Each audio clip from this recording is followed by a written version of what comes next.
Hello, happy Friday. Today I am seemingly coming to you from Adelia's catalog. I'm just kidding. I was never allowed to order from Adelia's catalog, but I'm still getting used to this haircut. It's fine. So, it is Friday, time to talk about a new book, and I read The Ones We're Meant to Find by Joan He. I'm gonna put this down and put the thing up because this is a library copy and it's real shiny in the light because of the plasticky on it. So the good news is I got back to the physical library for the first time in over a year. I have dropped books into the book drop in that time, but I had not been back in the physical building. I've still been utilizing digital services, getting circulation there as much as I can. I'm very, very excited about this one. The cover is absolutely gorgeous. If you watched my May Anticipated video, you know that this was a book I had been anticipating, but that it's a little bit different in the sense that it's not something I would normally gravitate toward content-wise, and I'm definitely going to talk about that and how that impacted my reading experience, what I thought of that. So this follows two sisters in kind of dual points of view. C, who is abandoned on an island and seemingly trying to get back to her sister. We know that she's been on this island, she says, for 3 years, trapped with no resources, like very much man versus wild thematically. And that is in first person.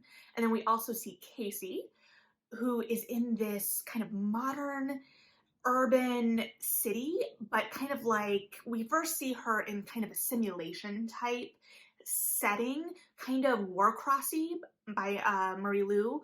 And I also was getting a little bit of Uglies vibes, Scott Westerfeld, at certain points because that was my first dystopia, probably as much as anything. Like that is my kind of foundational text for young adult dystopia. And so we see her and her point of view, and she is in third person, which I try to keep awareness of when I'm reading, but sometimes I don't track points of view. Here I did, and I was like, oh, this is really interesting. We've got one narrator in first person and one in third, and what does that mean? What is that doing? Really interesting things to dig into and think about. I don't know that I have the answers for you, but it is something that I was trying to track as I read, and might be something worth it for you as well. So the kind of appeal of this book too is trying to figure out what's going on. So I'm going to speak pretty opaquely, and I'm going to do my best not to delve into anything that could be a spoiler for you and your reading experience. So if you have already read it, I'm sorry that I may not speak as bluntly as I ideally would like, but I don't want to ruin it for anyone. And yeah, I still do want to talk about it though. It's lovely. And so we start in that man versus nature space, and then we also get to see the kind of urbanization and also the effects of humans on Earth. And all of that kind of wraps into why I personally wouldn't have gravitated toward this except for, so I don't tend to be drawn inherently to dystopias or man versus nature storylines. And that has changed over time, and I may someday explore that more in terms of like my reading history and likes and dislikes, but I have found that it's just not what I gravitate toward. I am personally in narratives really interested in how humans interact, how humans connect, but I am interested in people. And so I don't always get that from man versus nature. And dystopias, especially something like this is very rooted in human created disaster. This is rooted in climate disaster and the reckoning that we have coming potentially. I mean, not potentially, it's just, the potentially is the conceit of it, like what that's gonna look like. And that's not a place that I really tend to go to or want to go to in my reading as an escape because it stresses me out. Clearly, I don't only read things that are not going to stress me out. It's just when I'm thinking of things that are rooted in heavier subject matter, that's not where I tend to want to go. So what really drew me to this personally was this emphasis on the sister relationship and the sister bond that I got out of the blurb, because I really wanted to go into this as blind as possible. The cover is gorgeous, and I could tell just from the way the blurb was written that the puzzle was going to be part of this, right? Like figuring out what was going on. And so that is a piece, right? We're like puzzling these two narratives together, how they fit together, what's going on. And a certain part of it is, what's the twist? What's the trick? What are we building toward? And I think that it does a really good job at kind of melding and weaving those through lines together. The chapters have a way of lapping over each other. And yes, I used very specific C terminology there. We kind of end on a thematic idea in one chapter and pick it up in the next. For instance, like a scream, like a release of that emotion. And we kind of start the next chapter with the other point of view on kind of an echo of that idea, right? So that these two pieces of the narrative feel connected and woven together, even as they are separate. And the narrative does a really beautiful job at giving us those echoes in either point of view. And we're able to kind of point to those things. And it never feels too like, oh, look. It's very reflective. The whole narrative is kind of reflective in its tone. And it does feel very rooted in emotion and this exploration of what makes us who we are and our relationships, and how our relationships can define us and help build who we are as people, what we're willing to fight for, what that looks like, what humanity deserves. There's a lot of really big ideas here, and it's all handled on a really personal level, and the tone really feeds into that with the reflective nature. It also is very visual and sensual in a way, and it's able to build around these little moments in a really compelling way. For instance, at the beginning of the novel, we learn that C is only able to visualize in black and white, and what that visual does, right? How that forces us as readers to interact with that part of the world, how that contrasts immediately against Casey's part of the world, and also how these two protagonists exist against that backdrop and function within their worlds and their different worlds. And they both kind of, the way they're built as people, almost stand out against their backgrounds in different ways. And it's just really beautifully done and really compelling and interesting. And yeah, just the little details, the little moments, and the tone of this is really lovely. And it made me think a little bit of the Nina LaCour, in the sense that that one had a song woven very specifically through the plot, and was kind of a through line and a way to kind of root ourselves in this idea. This narrative didn't have a song, but it did have me constantly thinking of that Somewhere Beyond the Sea song. Like, so I'm not going to sing it. I'm so sorry. That would be no. But I found myself like going through different versions of that song in a same way that, okay, here's where I admit something that might make a lot of people upset, but I have not seen the movie WALL-E.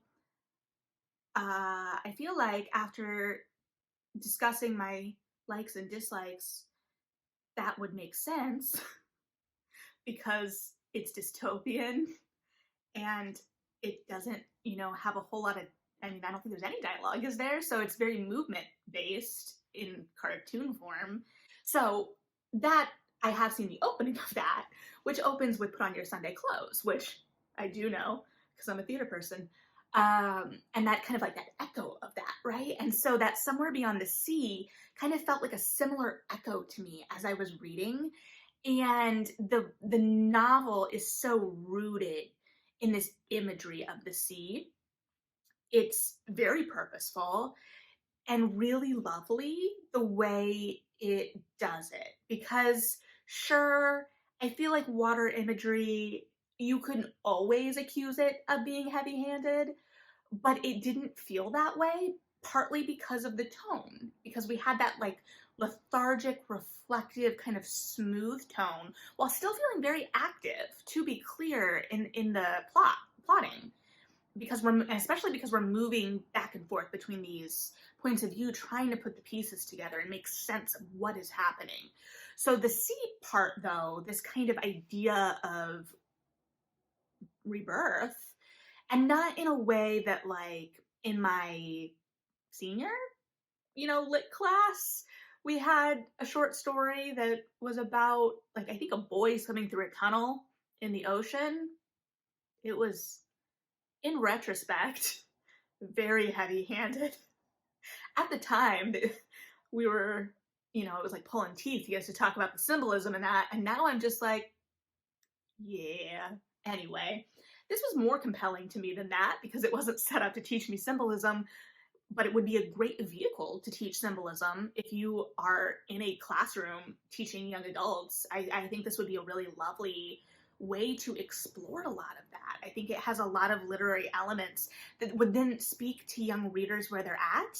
So, I mean, worth a shot, I would say, in terms of implementing it into your classroom, depending on your budget, which is always the question, isn't it? So really, I've answered my own question there. Anyway, so there is this beautiful imagery that roots us there as well. I will say, in terms of the going back and forth between the points of view and the different narratives there, obviously a lot of this is the question of where things piece together. And we want to see C reunited with her sister, which is her main driving want. Even as outside forces or, something upsets the stasis of her island. And some of it is her attempting to get away and what those attempts to get away turn into. And then there is an outside source of change. And the kind of twist, in a way, I hesitate to say twist, but kind of one of our answer pieces comes in earlier than I anticipated. And that forces us to reckon with a lot of things and asks a lot of deeper questions as well. But it does lead to some narrative beats that I felt, particularly in Casey's timeline, we didn't linger in the implications of too much. There were some interpersonal dynamics that were fundamentally changed and a really big shift. And we got the why of the shift, but we didn't really explore it. Like, sure, we can put the pieces together, and we did see the impact, like, in the sense that choices were made, but it felt like we kind of skimmed over it a little bit. And I don't want to say we didn't root ourselves in the emotional messiness of it, because Casey as a character, I think, reacted in a true way. And I don't know that she would have rooted herself in any of that emotional messiness. So it's not a critique on how the character reacted. It's more that it felt a little rushed for me as a reader. I just was like, oh, wait. And it felt like and I went back and was able to put that together. But in being so active, it actually, I don't know, it just felt like we rushed that plot point a little bit. And yeah, that's an interesting, like, critique to try and articulate when the narrative, as I said, is pretty reflective, but still active. These two characters are driven by a very strong inherent want. Each are rooted in their want for their sister. Specifically, C wants to get back to her sister. Casey, her sister has disappeared, and she wants answers into what has happened. And so the drive there is very strong. And I love that it roots us in that filial relationship. And we do have some, male characters that pop in, but it never feels, even when there are romantic subplots that are there, they never feel like the root of it, right? Sometimes it feels like other plot lines are a vehicle to get us to a romance, which is not a critique of that either, because clearly I love romance. But this always feels like the sisters' relationship is the center. And they each kind of have to grapple with what that very personal want, how that balances with larger questions of society and society wants and needs. So it's all rooted in the very, very personal, and it lets us extrapolate out. And the pacing is really good as well because it doesn't, keep us lingering in anything too long, especially when we're dealing with this kind of disaster landscape.